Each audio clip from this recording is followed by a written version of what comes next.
Adrien, JMB Aviation. Aujourd'hui, je vais vous présenter une nouvelle vidéo sur le G3X. Comment changer les fréquences sur le G3X? Très simplement.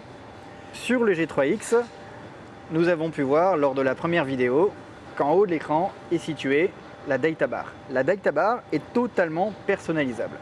Pour cela, il suffit d'aller sur le menu principal.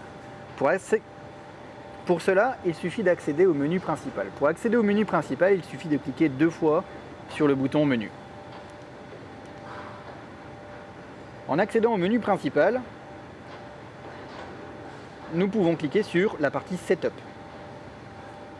et ensuite la partie Data Bar. Ici, nous pouvons personnaliser complètement cette barre.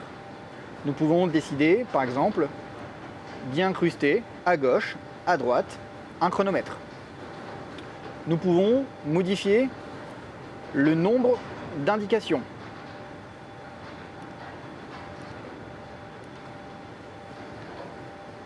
Et déclencher un chrono. Sur le G3X, nous avons la possibilité de changer les fréquences très simplement. Les fréquences sont situées en haut à gauche. Sur la partie à gauche, la fréquence qui est dite active. Et sur la partie droite, la partie qui est dite en stand-by. Pour changer une fréquence, il y a différentes possibilités. Commençons par cliquer sur la partie stand-by. À partir de là, nous pouvons sélectionner n'importe quelle fréquence simplement avec le clavier tactile. Par exemple, nous pouvons mettre une fréquence, celle de Perron.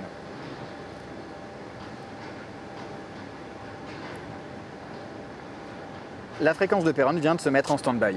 Mais évidemment, lorsqu'il y a des turbulences, insérer la fréquence sur la partie numérique n'est pas simple. Nous pouvons également le faire avec les boutons. Il suffit de modifier avec le gros bouton cette partie-ci et la partie décimale avec le petit bouton. Mais Garmin offre également une possibilité de trouver des fréquences en cliquant sur ce bouton Find.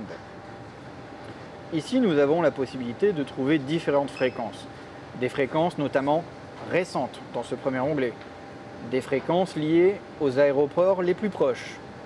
Et des fréquences qui sont liées au plan de vol actif.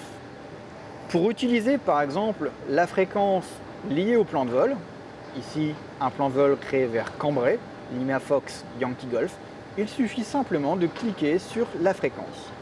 Et cette fréquence arrive en stand-by.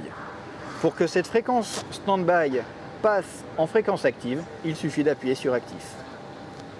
Et la fréquence vient de switcher automatiquement. Une dernière possibilité pour trouver une fréquence en vol, imaginons un cas d'un vrai déroutement avec une charge de travail importante, nous pouvons aller sur la carte et trouver par exemple l'aéroport de déroutement. Prenons le cas de l'aéroport de Lille.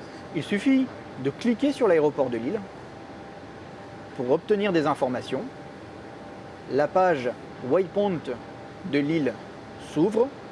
Nous avons une partie fréquence et nous obtenons toutes les fréquences liées à l'aéroport de Lille. La TIS, la fréquence sol, la fréquence tour, la fréquence des SIV, ouest, est et sud. Il suffit alors simplement de cliquer sur une des fréquences pour la mettre en stand-by. Cette fréquence est passée en stand-by. Pour que celle-ci passe en fréquence active, il suffit de cliquer sur la partie active de la fréquence.